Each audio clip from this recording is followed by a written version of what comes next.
the 4 things that people need to say at end of life, or please forgive me, I forgive you, thank you, and I love you. And I think about those all the time because I help, patients and families do that. But those are conversations we can also be having on a daily basis, right? So that we're not waiting to the end, but how are we expressing our gratitude and our love for others in our life? But it is this mindset of, trying to live as intentionally as possible for the time that we have.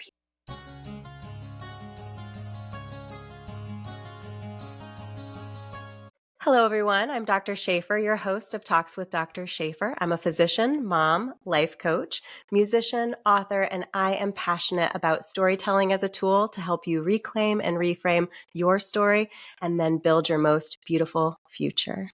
I'm blessed today to be joined by Christine Davies. She's a writer, speaker. She is a spiritual director, hospital chaplain, and a pastoral educator. Thank you so much for joining me today, Christine. Thanks for having me. I'm excited to be here and talk with you. Oh, I'm so looking forward to this conversation. I was so grateful when you agreed to join me because I think the role of a hospital chaplain is such an essential role within the hospital system. Myself as a neurologist, helping patients who are often at the end of their life, or maybe they're just dealing with really challenging moments in their life, and they really feel that they would benefit from that spiritual connection even when they're in the hospital. Could you tell me about your story and what brought you to this field? Of course. So I grew up going to the local Presbyterian church with my family. And much to their bewilderment, I really took to it. I enjoyed going to Sunday school and singing in the choir. And I was a precocious kid and really convinced from a young age of God's presence in my life and that God wanted me to help people. And I thought the way that I was going to do that was through medicine. And I think my mom was a nurse, so I think she really pushed that. So you can imagine me as a young kid reading the Merck Medical Dictionary, and then I was a candy striper in the hospital. And it was around that time that I actually talked with the surgeon, and he says, "Oh no, you don't want to be a candy striper. You want to be an EMT if you're serious about this." So I started working as an EMT in the backs of ambulances. And while I appreciated the medical side of wrapping wounds and administering oxygen and the safe transport, it was being with people while they were scared, holding their hands in the back of the ambulance while they were asking, why is this happening? Or just being a comforting presence to them. And then it was around the same time that I was having some medical issues and eventually got diagnosed with epilepsy. So I love neurologists. So that's part of why I wanted to come and talk with you. But there was so much in and out of hospitals, a lot of bedside manners of individuals that was not healing for me, and guesses and at medications and lots of symptoms that I was having. And it was really when the associate pastor at my church that I was attending just took me out to dinner and talked to me about what it was like to, have to surrender my license or, lose my hair because of the medications. And I realized later on that she was giving me what we would call spiritual care or pastoral care. She was creating that space where I could feel listened to. I could talk about how this was impacting my whole personhood, including my sense of spirituality and my relationship with the divine. So that really inspired me to change my major from pre-med to pre-theological studies. And then I went to seminary not knowing exactly what I was going to be doing. I'd worked in churches. I knew that wasn't for me. I have a lot of friends that are congregational ministers, and I have a lot of respect for them, but I can't do it. I can't preach every week like that. But I was really drawn to go back into the hospital and be with people oftentimes on the worst day of their lives and trying to make it even 1% better by helping in whatever way I can. That's amazing. I have, as a physician as well as a loved one, been in that situation where you're at the hospital with someone at the end of their life or during a really challenging moment of their life. And the thing that they need as much as they need the medical care, once they get out of that, they're unconscious, they're, on a ventilator, right? So once that's over, they have experienced trauma. Mm-hmm. And there's also being in this balance of they've had trauma, and if they have loved ones involved, they also are experiencing trauma. And now this person as a patient is coping with their new reality. They're Mm-hmm. coping with navigating their relationships and often wanting to make the people around them feel better, and not necessarily receiving that support to help them feel better in an emotional and spiritual way, because that's not necessarily the role of the people who are there taking care of them. They're managing the machines, the medications, the therapies, making sure Mm-hmm. everything's safe. And there can be a bit of a canyon there that needs to be filled so that that person leaves the hospital feeling really supported and ready to cope with their new realities and heal. And I really think that being a chaplain and offering those services is a big part of that piece, that missing piece for people who do want that spiritual connection and guidance. Mm-hmm. Yeah, absolutely. So a lot of times when I'm working with physicians, with nurses, with the rest of the medical team, I tell them that they are spiritual generalists. So just by treating the patient as a person and not a diagnosis, by respecting who they are and their dignity and their self-worth, they're treating the whole spirituality of that person. But there's going to be times where you need to call in a specialist, and the chaplains can be that spiritual care specialist. And what I train people to look for is signs of spiritual distress. So I should back up and say, sometimes I'll walk into a room and a patient will say, "Oh, a chaplain, I'm not religious." And I tell people, Hmm. I'm not the church police. It's okay if you're not religious. Sometimes I'll say, "I'm not feeling religious today anyway. Tell me what is on your heart. What is your ultimate concern today?" Because there is a difference between religion and spirituality. For some people, Hmm. religion helps them to get to a sense of spirituality. For others, it's separated. So I usually define religion as agreed upon set of rituals and practices and beliefs held by a community for the sake of communing with the divine. Now, spirituality is how you connect and explore with the world within you and around you, and how you make meaning and find transcendence. So, again, so some people, part of their definition of spirituality involves religion. Some people, it doesn't. And there's 3 points of connection within spirituality, I believe. There's our connection with ourselves, our connection with others, those around us, our loved ones, our larger community, and then the connection with, I would say, the divine or the transcendent. Some people may say God, some people might say nature, the universe. So in the hospital setting, I'm looking for spiritual distress, which I define as anytime there's a break in any of those modes of spiritual connection. So if I'm in the hospital as a patient, I might not feel connected to myself. I might feel like my body is betraying me, right? My liver has stopped functioning, and I hear that I need a liver transplant. And that's going to do something to me in terms of feeling like I can't trust my body to act in the way that it's supposed to act. So that's one, area of breakage. Another would be the community, right? So, especially for people in the hospital, even if someone is there for something so routine, they are taken out of their daily lives, right? I was with a patient the other day who said, they've been married for 50 years. And they said, "I've never spent the night apart from my spouse before." And they were Hmm. having to do that in the hospital. And so that can be really isolating for individuals to not have access to their community supports. And then it's also about, how is that impacting their relationship to, something greater than themselves. And for a lot of my patients, they will talk about when they have a new diagnosis or they're suffering with a health crisis, it impacts their relationship with God because they may think that God is testing them. They may wonder why this is happening. So all of those places are places where the chaplain can come in and help to have some of those conversations in a way that the rest of the team doesn't have the time and Hmm. doesn't have the spiritual vocabulary necessarily to be able to engage in those conversations in that way. So we like to come alongside. I describe chaplains as an extra layer of emotional and spiritual support. That is such a wonderful support to provide patients. And I also want to ask you, so let's say you have a patient who is not able to communicate at that time, or they're able to communicate, but they don't want to see a chaplain. They don't feel they need guidance, but the family is really struggling. What Hmm. happens in those circumstances in the hospital? What are the options with regards to a chaplain Mhm. services? Yeah. So for chaplains, we're one of the few disciplines in the hospital where we are there for the patient, the family, and other staff members as well utilize us.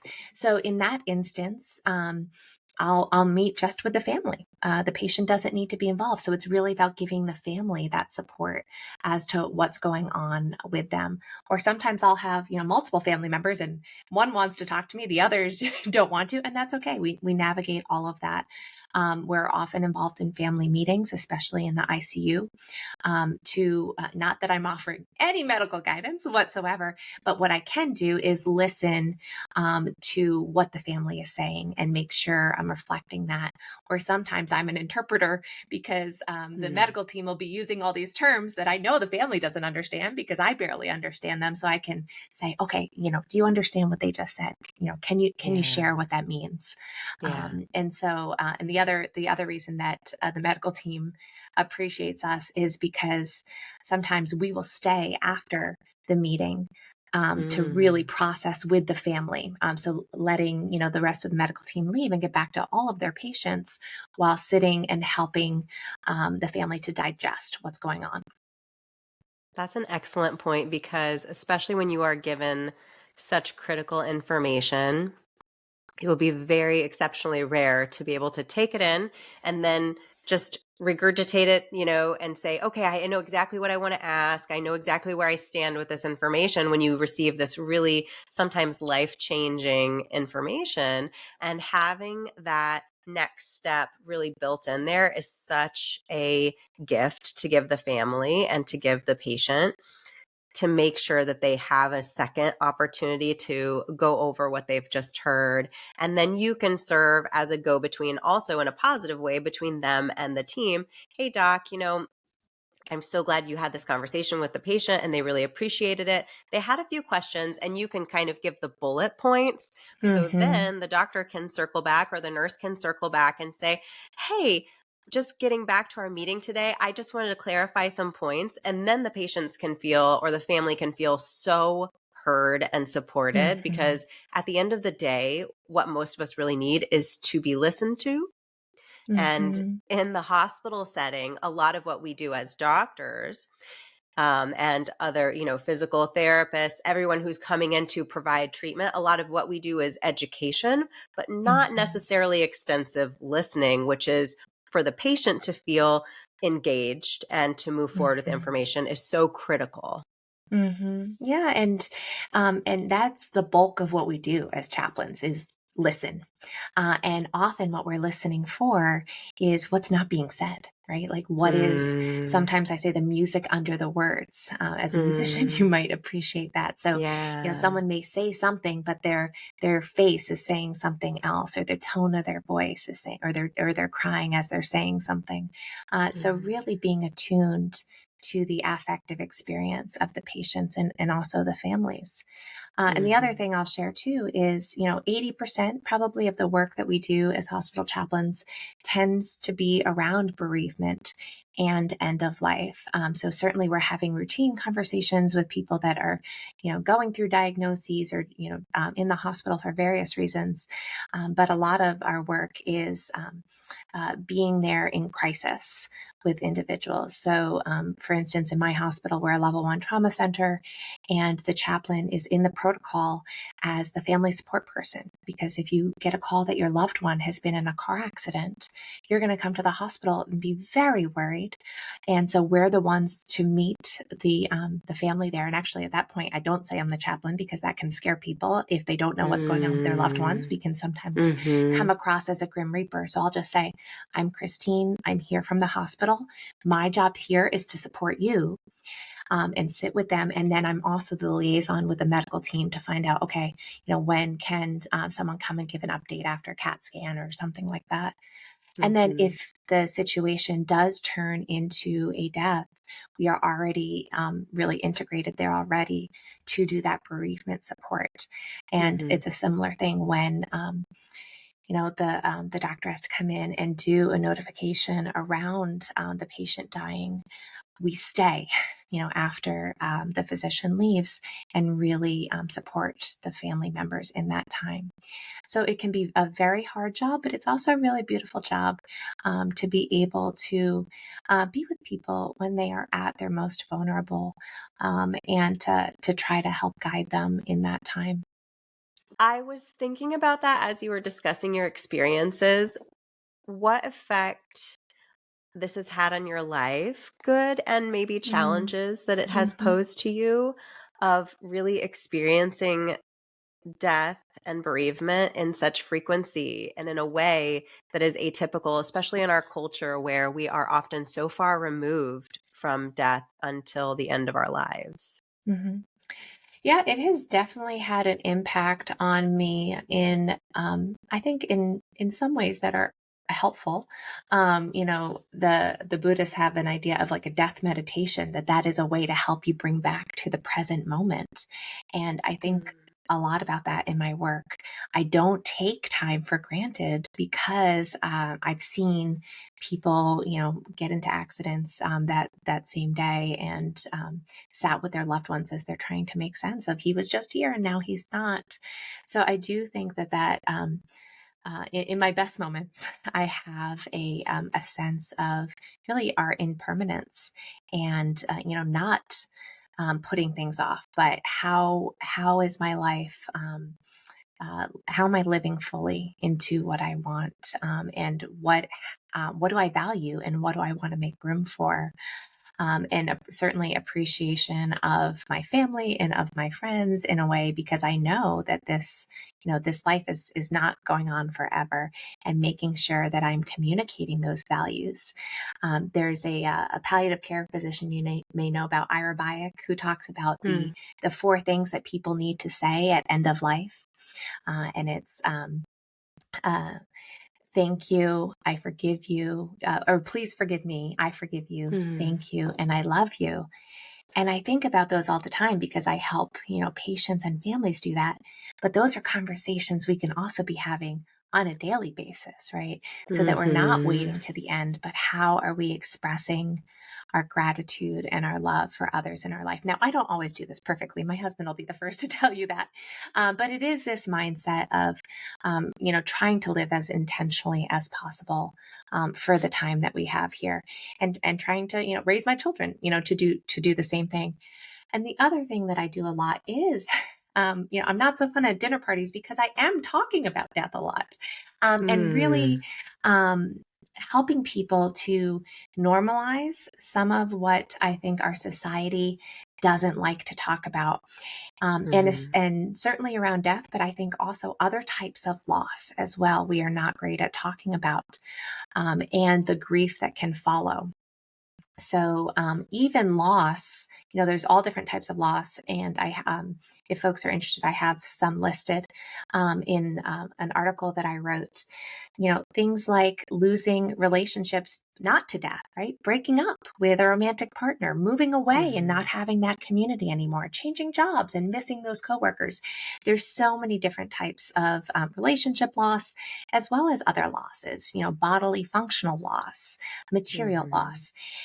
So I actually believe that we are all experiencing some type of loss in any given moment. Mhm. Even a positive change can bring a loss, right? So Yeah. even something as celebratory as a wedding, I used to officiate a lot of weddings, and I was sitting at one rehearsal dinner, and the mother of the bride was crying, and I thought, oh no, does she not like the groom? What's going on here? Mm. So I go and check in with her, and she says, I just realized that as of tomorrow, I'm no longer her emergency contact. Oh, And even though she was so happy, there's a change there. So yeah. anytime there's a change, even a happy change, there's Mhm. loss that is associated with it. And Mhm. anytime there's loss, there's going to be grief and all of the emotions that follow that. And so if we know that change is constant, things are always changing, there is Yeah. always going to be loss, and thus there's always going to be grief. So even, your listeners might be thinking, well, I haven't had any major loss, in the past, year or 2 years, thank goodness. My guess is that they've Mm. had some of these other losses that they just haven't recognized. So a lot of what I do Yeah. is pay attention to what are those losses and how are we grieving them? Because I think sometimes, to name it really helps. And I love you talk about naming it and claiming it and reframing it, Yes. can help individuals to cope with it. Yes. That is a big part of what I do with clients and what I try to promote through the podcast and through the writing that I do. Because I think it's a bit of a cultural phenomenon that we compartmentalize and we deal with the happy and we don't necessarily deal with the sad and the bad, the anger, the frustration. We put that away because it's really not allowed to display to one another's. And as you mentioned, you're not the fun person at the dinner party if you come and you're like, well, I'm getting divorced. Mm-hmm. Mm-hmm. Or, well, just say something that is going to bring down the mood, right? You're like, no, I need to put Yes. on my smile Everyone and is focused perform. on this toxic positivity. Yes. And And it is yeah, toxic to your body and your soul. Yeah. because it's negating the wholeness of our human experience, right? There are positive moments Yeah. for sure. But if Yeah. we are not acknowledging the moments that are not so shiny and happy, then we're silencing that part of ourselves and that part of others. And the other piece that I see that comes up a lot, and I'm writing an article on this right now, is the ways in which I would say toxic spirituality has really Mm. made its presence known in our culture. So, Mm-hmm. not just the good vibes only of the toxic positivity, but there's so many spiritual, I call them religious platitudes, that Mm. people will say in the face of adversity or crisis Mm. that can do real damage to one's sense of spirituality. So things like, oh, God needed another angel, or Mm. everything happens for a reason, or Mm-hmm. this is a test, from God. Those Yeah. things can be so harmful when we speak them to someone else. That might be true for ourselves. We may have a sense of meaning that we've established for ourselves from that. But the danger is when we put that on someone else because we silence their experience. And then that might lead them to feel bad about their situation in a whole new way, right? So Yeah. if I'm sitting with my loved one who is dying and someone tells me, oh, he's going to be in a better place, or God needs an angel, I'm going Mm. to think, well, that God is not my favorite person right now. That I'm going to have a lot of anger toward God Mm-hmm. if I follow that religious belief through.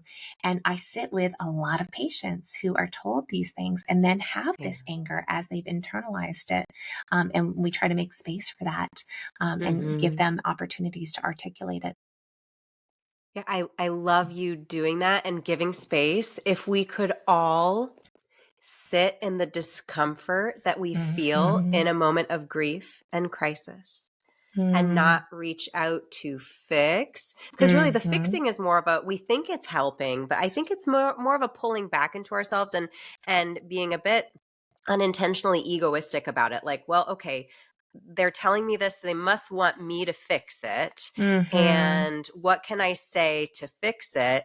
Which Mhm. I say is egoistic because we can't fix it, Right. but we can be a source of support. So just being present, just listening, that's really what we're asking of one another, of the people that we love, to just hold space for us and Mhm. allow us to safely share our feelings, good or bad, without shame or judgment. Because when you get that pushback, as you said, of, well, God needed another angel, so, it's okay. You also feel some shame for the Mm. emotions, your sadness, like you're Mhm. depriving God, because you Mhm. want this person here with you. And all emotions are okay. There's no emotion, as long as you're not harming anyone, there's no emotion that is wrong. So when you receive a well-intentioned phrase from someone that shames you and your emotions, you just clam up and it doesn't help you Mhm. heal. Yeah, and then it distances you not only from God or the divine, but then from that person as Yeah. well. And, I have been guilty of saying some of these phrases in my life before. We I all had more have. training and Yeah. knew better. So, Yeah. and I think the individuals that are offering it forth, I think you're right. Like it is a way of fixing, because we don't like to see people in pain. We're wanting to Mhm. cheer them up, but we don't Mhm. realize, how that can make it worse. I had Yeah. a seminary professor who said once, in the face of crisis, the best thing to do is to show up and to shut up. And I That's loved that great because it advice. speaks to the value of presence and the value of silence at times, of not saying the thing out of our own anxiety, but really being there as that comforting presence. And I think silence is a hard thing in our culture as well, to be able to engage in when there is, so much noise and so much um, uh, pressure to produce Yes. something in all of our daily lives. Yeah. And it requires practice. I think, many of us are people pleasers, and a part of stepping into those conversations with advice or with these phrases is because we feel the need to please. Hmm. But when we practice that silence and just holding space, I think for many of us over time, you start to recognize the people pleasing wasn't really for the other person. It was so that you Mm-hmm. could feel safe in that moment, that you were meeting some sort of expectation, maybe an expectation that was there for you during your childhood, that you needed to fill that space and make things positive and put Hmm. on that show. But as we enter into adulthood and we're showing up for each other in different ways and more mature ways, then I think it's a great exercise to practice holding that space and silence, and then see how that feels inside of you and be really reflective as to what was my goal in saying that. On the top, on first blush, it looks like it was to help the person. But when I don't say it and they seem fine, but I feel dissonance, what can I learn from that, and how can I reflect on that and build some resilience in myself to say, that's not my job. That's not what's needed here of me. Yeah, I think that individual grounding can help us to be better listeners. And that's some of the work that I do in, so I also have a spiritual direction practice. And I'll tell you a little bit about what spiritual direction is, but that's a lot of the work that we do is how can we find that sense of spirituality, of sacredness, of groundedness, of depth within ourselves. And for some people, that's also, in relationship, with God or with a still small voice or the spirit. But so spiritual direction is this practice that not a lot of people know about. I like to say it's kind of like the church's best kept secret, but it really shouldn't be a secret. Yeah. And it's no longer, just in the church. This is something that really has grown and is utilized by people of all faith traditions, of no faith tradition. And so sometimes people refer to it as spiritual direction. Sometimes people refer to it as spiritual companionship or spiritual companion. Both terms are interchangeable, but it is this ancient practice in which a companion or a spiritual director really journeys alongside someone who is seeking to deepen their spiritual lives. So it's a time set apart to listen more intently on what's going on in your life and creating a space for you to name whatever is on your heart in that moment. And so most spiritual directors, and I'm included, will meet with our individuals for once a month for maybe about an hour or so. And there's different parts that we pull into it. I tend to be more contemplative in nature, so I am pulling in that silence.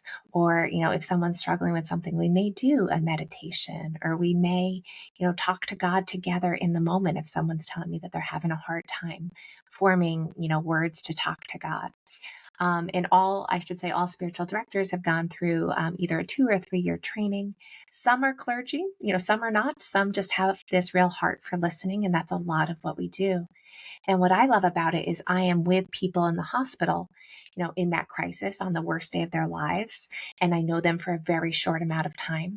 But then in Mhm. spiritual direction, I get to know people for a longer time and see, I would say what the Spirit is doing in their lives, or how, they're growing in their spiritual lives over time, and supporting them in that. And so some of the issues that people come to with spiritual direction is, if they are feeling distant or angry at God, right, for all sorts of reasons that we got into, or if they are grieving various losses and the ways that that's impacting their sense of belief systems and meaning making in the world. I also see a lot of people who grew up in a faith that no longer fits, and so really Mm. having to unpack that, like, okay, what is it that I believe? What is it from this denomination that I want to take with me? What doesn't work anymore? Or sometimes I work with people who want to engage in spiritual practices, but they have no idea where to start. And so we can look at that together. So some of my clients would never walk in a house of worship, and some are working there every week. So it really varies in terms of where people are and what they might want to get out of it. Mhm. I so appreciate your approach. And I wanted to go back to something you said when you were discussing the partnership during spiritual direction. When you're providing that partnership, is that that person is whole and complete, right? You are acknowledging that they're coming with Mm-hmm. everything, and you are helping them find it within themselves. Like they're not Mm-hmm. missing something, No.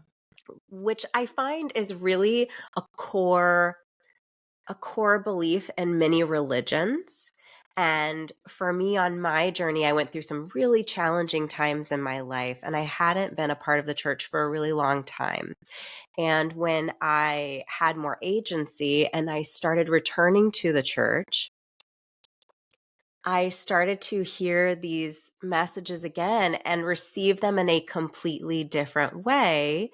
Because, Hmm. in part, I think my relationship to the church was, for myself, just individually, was also wrapped up in some trauma, was wrapped up in some Mm-hmm. beliefs that really didn't belong to the church, but they somehow got mixed in this kind of amalgam of what spirituality was to me.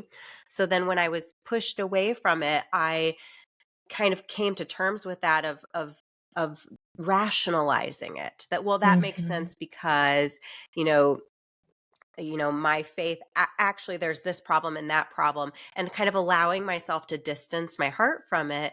But what I was doing for myself was distancing myself from support. Mm-hmm. And when Mm-hmm. I came back to the church again, just for me, this is just my journey, when I came back and I started really listening and leaving all of the emotional baggage behind and just listening to the message, I received it in such a different way. And it really helped me on my journey of coming back to myself and leading a spiritual life that nourished me and just was something that supported me as I rebuilt Mm-hmm. my life and I reclaimed my story. Oh, that's beautiful. And my sense is that is a common experience, Mm, especially with the trauma and the abuse that so many people experience at the hands of religion, right? There mm. is, like we were talking about spiritual toxicity before, but there's so much doctrinal and religious institution, Mhm. trauma. And I hear so much of that from individuals. And I think sometimes it's helpful for them to be able to talk to a clergy person about that, who isn't going to judge them. And um, it's hard because sometimes people will throw out everything about that Yeah. religion or that spiritual experience because it is so charged. And so Mhm. sometimes what I wind up doing with individuals is the metaphor that I use is it's kind of like a a knotted up, ball of yarn, right? So it's all knotted up. Their whole identity in terms of religion and spirituality, with good reason, because of these Mm. terrible woundings that have happened and this Mm-hmm. trauma. And so what we wind up doing is, very slowly and in like this safe space, we kind of pull out, piece by piece of this yarn. We untangle it, we parse it out, we say, okay, is this worth keeping? Do I believe this Mm. to be true or not? And, we might cut a piece away and say, nope, that piece isn't serving us, but let me go back to Yeah. this yarn. And this yarn, even as I've untangled it, it's now, not exactly the same way it once was. It might look a little pulled, it might look a little bumpy, but like this is, truer to my experience now that I've lived this and I've made new meaning from it. And so sometimes it's really about parsing out those beliefs that we were told or somehow internalized, and as well as the experiences, and saying, what is it that I now believe? What is it that I want to keep? How do I speak to myself, from my current spiritual orientation to what happened to me, 20 years ago when I was going through this? Or I'll ask people, what would God say to you? And what do you believe to be true about God? Forget, everything that you may have learned previously. How do you experience it? So really focusing on the individual. And then sometimes we're able to say, the individual is able to say, like, oh yeah, I want to join this, this congregation or this synagogue or this mosque now. But Mm-hmm. getting to that place where they feel confident and comfortable with themselves first, and not that they are being put upon by an outside institution. Mm. Yes. I mean, that's the key part of education for any purpose, medical, spiritual, Mm, anything we want someone to have the benefit from. We need to deliver them in the way where they feel autonomy over their decision making, for them to really mm-hmm, internalize it if they so choose to do that. And I also wanted to say, I love this yarn because that's how I was picturing it too. Like, that's just like amalgam, right? Everything's all mixed up. mm-hmm, And I think also it made me think of pruning, the necessary pruning to mm, grow. I mean, if you never mm-hmm, prune the plant, it mm-hmm. can't grow. Yeah. And so there's no room for change. So it's okay to go and cut out things that don't work anymore, that aren't growing, they're not serving you, to Mm-hmm. make room for new growth. Mm-hmm. Oh, yes, that's a beautiful metaphor. I may steal that one from now on. So please Um, do. and it can be hard work sometimes. I live Yes. on a farm, so I know all about pruning. It can be hard Yeah. work, and I can be Yeah. sweating and cursing and, to get to that place. And I might not see the fullness of that growth for a season or two. And Mm-hmm. so sometimes it's needing to have the trust that, okay, this is going to look better, Yes. down the road than it looks right now. And there's different Yes. seasons as well. If we extend the metaphor, right, there's going to be Mm-hmm. seasons. I live in the Northeast, so there's winters, Yeah. and then beautiful springs, right? But we trust that the spring is coming, but we don't always know when we're in the depths of that winter. And so there's spiritual terms for that too, of like Mm. desolation and consolation, and the ways in which our spiritual lives are, up and down, or in the mountain or in the valley, in any particular moment or season of our life. Yeah. It's a journey. And just like Mm-hmm. when you run a marathon, there's training for the marathon, there's the Mm-hmm. marathon, and then there's completing the marathon and all the feelings that come with that, and then looking forward in the future. Can't skip any of it. It's Mm-hmm. You got to go through all of it. I wanted to return to how you were discussing, our past relationships with our spirituality and religion, and untangling that. And I wanted to really focus on the fact that, because we often learned religion, or were introduced to religion as young people, and we didn't have that much autonomy over what we were learning or how we were learning it. We were Mm-hmm. learning it from individuals who also learned it from someone, and they learned it often within a certain church dynamic or a certain Mm-hmm. family dynamic. And just like we use things like screen time as a tool, well, I'm sorry, Bobby, if you don't do this, you won't have screen time, right? So just like we often will use reward as a tool, I think for many Mhm. people, they didn't necessarily know better, and they used religion as a tool to Mhm. discipline or direct people that were beneath them in the power structure of their lives. Mhm. And that left Yes. an indelible mark. And that requires some unpacking and just saying, I'm going to approach this topic and decide how I want to relate to it as an adult and not as a Mhm. child who doesn't have power over what's happening to me. Yeah, I think that's very well said. And so the terminology that we use around that is there's espoused theology. So the espoused theology is everything that we kind of grew up believing, or something that we heard on TV, something our parents said to us, something that was said, from a pulpit, all of those influences that we then internalize, right? That's our espoused theology. And then what happens is the rubber hits the road of our life. Things happen to us and we try to turn to that theology, but it's no longer serving us. So I'll hear things from patients that say, I always believe that God never gave you more than you can handle. That's their espoused theology. Mm. But this is too much. So the but signifies this theology is no longer working. So the operational is, Mm. I can no longer believe that because this is too much right now. So what am I to believe Mm. about God? And Mhm. so that's where sometimes that spiritual distress can happen when we're wrestling with, how do we make sense of this with all of these, things that we've been told, and we come to realize they're no longer true. And so that can really Mm. send people into a little bit of a tailspin as they're trying Yeah. to figure out what is it, that I do believe.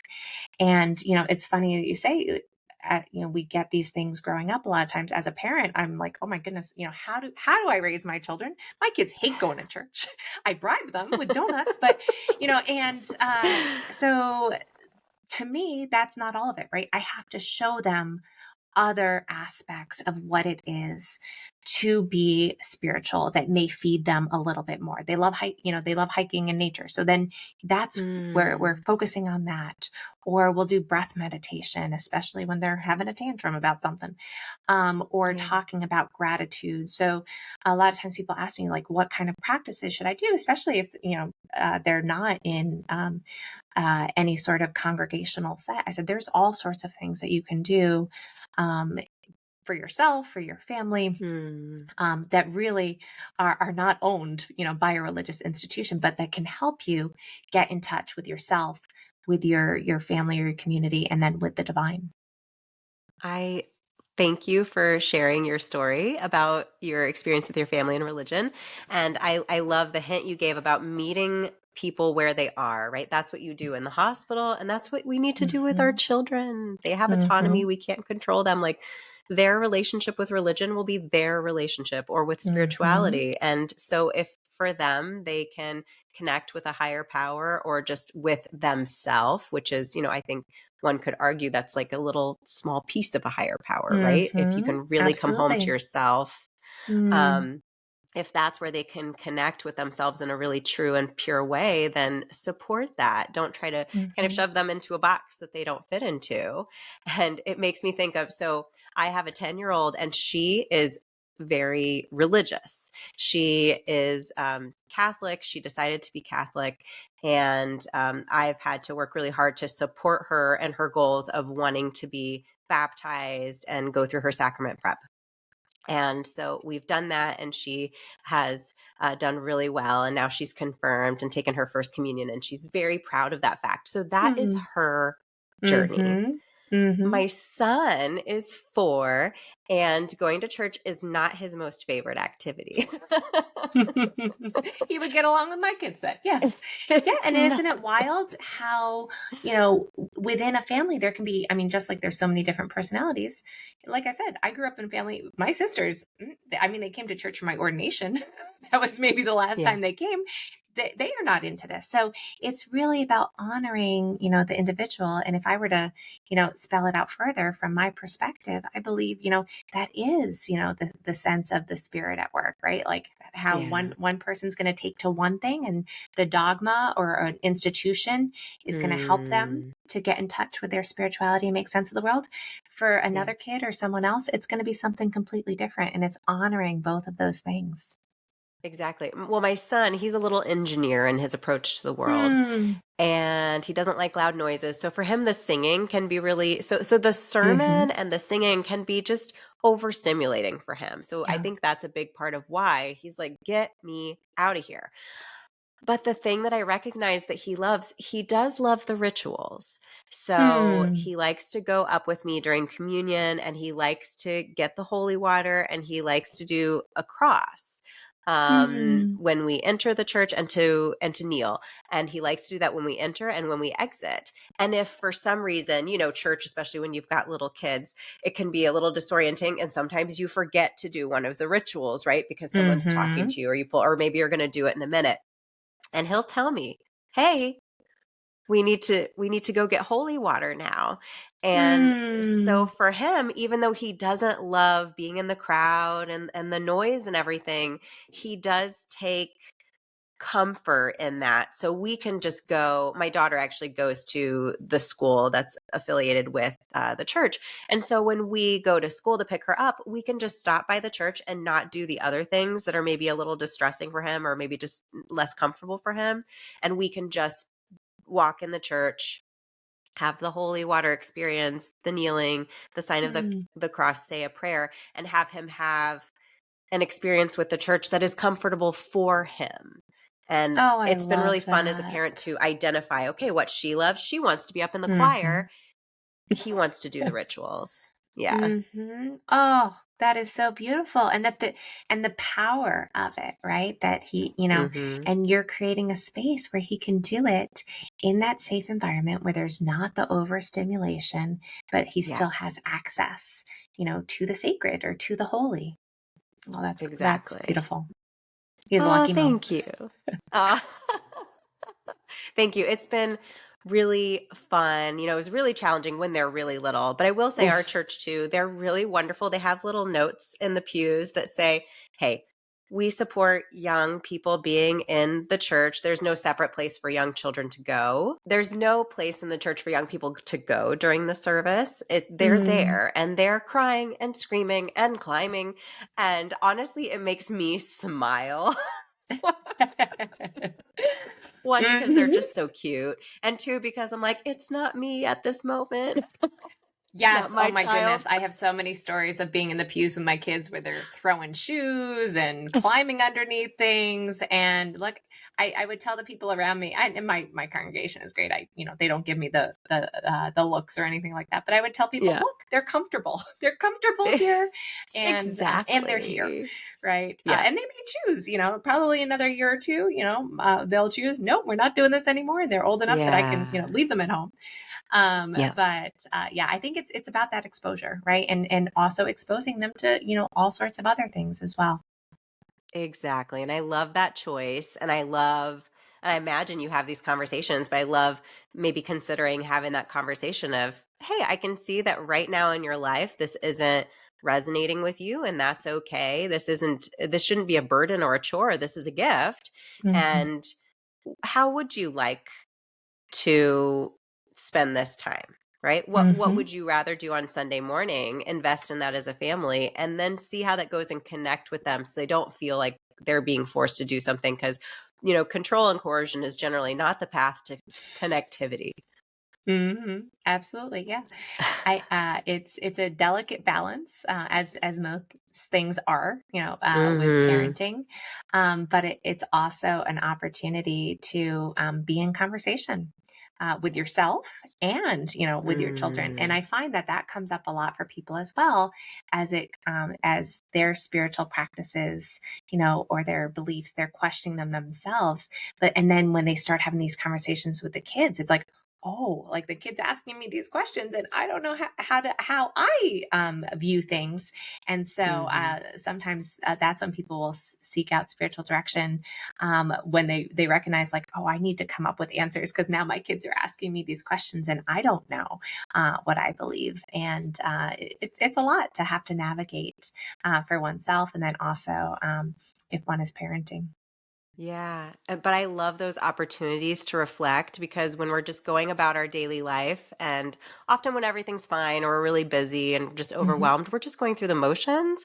Of And when course. someone's reflecting back to you or asking really deep questions that you haven't asked for 20, 30 years, it's a Hmm. really helpful reminder of, getting to the why of life and really being present every day and just engaging with your environment, and if you are a religious or spiritual person, engaging with that power and connecting with it.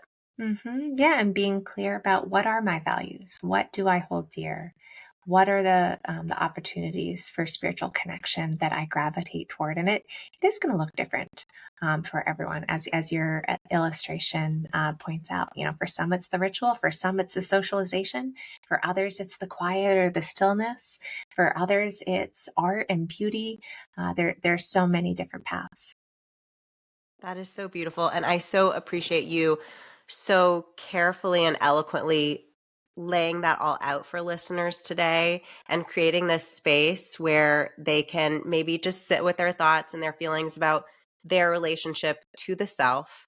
Hmm. And if they're so compelled, to the spiritual, to their Hmm. religion, to whatever beliefs are in alignment with themselves, and accept that, feel okay with that, and then decide how at this moment they want to incorporate that into their lives, and understand that they are free to edit that in the future and Hmm. reframe it as they need to. There's no right or Hmm. wrong. Absolutely. Yeah.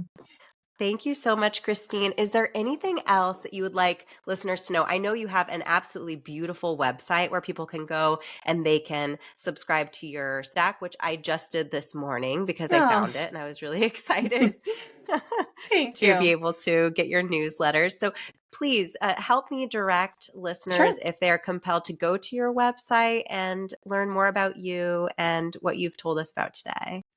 Yeah. So my website is my name. It's Christine, V as in Victor, and then my last name, Davies.com. People can find my Substack there. It's also, if you're on the app, it's journeying alongside at Substack. And I try to write weekly-ish newsletters, and you can sign up to get them emailed to you about different spiritual practices that people may want to try. I write about hospital chaplaincy stories of people that I'm working with. I write about what might go on in a spiritual direction session. So if someone's trying to figure this out for themselves, I always have various questions for reflection on there, or suggestions for practices that people might try. So that's one avenue. If individuals wanted to work with me in spiritual direction, they can also contact me over there on my website, and we can set up a session, and you can try it on. It may work for you, it may not. And that's okay. There's also all sorts of spiritual directors out there. And so the best website for that is Spiritual Directors International, or SDI.org, has a whole directory. And some people want to meet in person. If they're in New Jersey, you can meet with me in person. But a lot of people are doing remote as well. And or sometimes people may want someone of a particular denomination or someone that is not affiliated with any denomination. So it's kind of like therapy. You may need to try it out with a couple of different therapists to see who really matches your style and who you can align with. That's wonderful. Thank you so much, Christine, for being a part of the show today. I think people will walk away from this episode feeling nourished, and I hope just a little bit better in their own skin, in their own mind, and in their own relationship with the spiritual world, whatever that may be. And I'm just so grateful for your time. And listeners, I am so grateful for you being here with us. Please leave your comments and questions. Check out Christine's website. Like I said, it is really beautiful. And I'm so excited to follow along on her journey as she shares her newsletters and her tips. And I'm just so grateful and blessed for our conversation today. Thank you so much, Christine. Oh, thanks for having me. It's been lovely getting to talk with you. Oh. The pleasure has been all mine. And thank you again, listeners. Please subscribe so you don't miss any future episodes of Talks with Dr. Shafer. Stay safe and take care.